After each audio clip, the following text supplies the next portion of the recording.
ಎಲ್ಲರಿಗೂ ನನ್ನ ಹೆಸರು ದಿಯಾ. ನಾನು 6ನೇ ತರಗತಿಯ ಸಿ ವಿಭಾಗದ ವಿದ್ಯಾರ್ಥಿನಿ. ನಾನು ಇವತ್ತು ಕೃಷ್ಣ ಮತ್ತು ಅರ್ಜುನನ ಪಾತ್ರವನ್ನು ಮಾಡುತ್ತಿದ್ದೇನೆ. ಇಲ್ಲಿ ನಿಂತರೆ ಅರ್ಜುನ, ಇಲ್ಲಿ ನಿಂತರೆ ಕೃಷ್ಣ. ಓ ಕೇಶವ, ನೀವೇ ಪರಮಾತ್ಮನೇ? ಹೌದು ಪಾರ್ಥ, ನಾನೇ ಪರಮಾತ್ಮನೇ. ನಾನೇ ಜಗತ್ತು, ನಾನೇ ಜಗತ್ತಿನ ಪ್ರತಿ ಮೂಲವು. ನಾನೇ ಸೂರ್ಯ, ನಾನೇ ಚಂದ್ರ, ನಾನೇ ನಕ್ಷತ್ರ, ಹಾಗೂ ನಾನೇ ಎಲ್ಲ ಗ್ರಹಗಳು. ನಾನು ಸೂರ್ಯನಿಗಿಂತ ಹೆಚ್ಚು ಪರಮಾಣು. ನಾನೇ ಎಲ್ಲ ಮನುಷ್ಯರು. ನಾನೇ ದುರ್ಯೋಧನ, ನಾನೇ ಅರ್ಜುನನು. ನಾನು ಅನೇಕ ಅವತಾರಗಳನ್ನು ಜನಿಸಿದ್ದೇನೆ.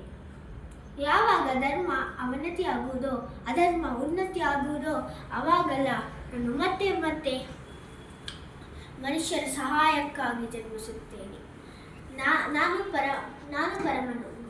ನಾನೇ ಮತ್ಸ್ಯಾವತಾರ, ನಾನೇ ವಾಮನ ಅವತಾರನಾಗಿದ್ದೆ, ನಾನೇ ವರಾಹಾವತಾರನಾಗಿದ್ದೆ, ನಾನೇ ಕೂರ್ಮಾವತಾರನಾಗಿದ್ದೆ, ನಾನೇ ನರಸಿಂಹನಾಗಿದ್ದೆ, ನಾನೇ ರಾಮಚಂದ್ರನೂ ಆಗಿದ್ದೆ, ನಾನೇ ಬ್ರಹ್ಮ, ವಿಷ್ಣು ಹಾಗೂ ಮಹೇಶ್ವರ, ನಾನೇ ಸರಸ್ವತಿ, ಲಕ್ಷ್ಮಿ ಹಾಗೂ ಕಾಳಿ. ನಾನು ಶರೀರವೂ ಅಲ್ಲ, ನಾನು ಪುಲ್ಲಿಂಗನೂ ಅಲ್ಲ, ನಾನು ಸ್ತ್ರೀಲಿಂಗನೂ ಅಲ್ಲ, ನಾನು ನಪುಂಸಕಲಿಂಗನೂ ಅಲ್ಲ. ನಾನೇ ಎಲ್ಲ ಹಾಗೂ ಎಲ್ಲವೂ ನಾನೇ. ಯದಾ ಯದಾ ಧರ್ಮಸ್ಯ ಗ್ಲಾನಿರ್ಭವತಿ ಭಾರತ ಅಭ್ಯುತ್ಥಾನಂ ಅಧರ್ಮಸ್ಯ ತದಾತ್ಮಾನಂ ಸೃಜಾಮ್ಯಹಂ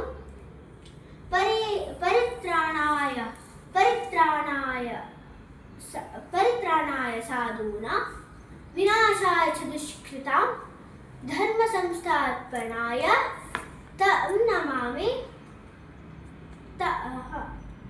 ಸಂಭವಾಮಿ ಯುಗೆ ಯುಗೆ. ಧನ್ಯವಾದಗಳು.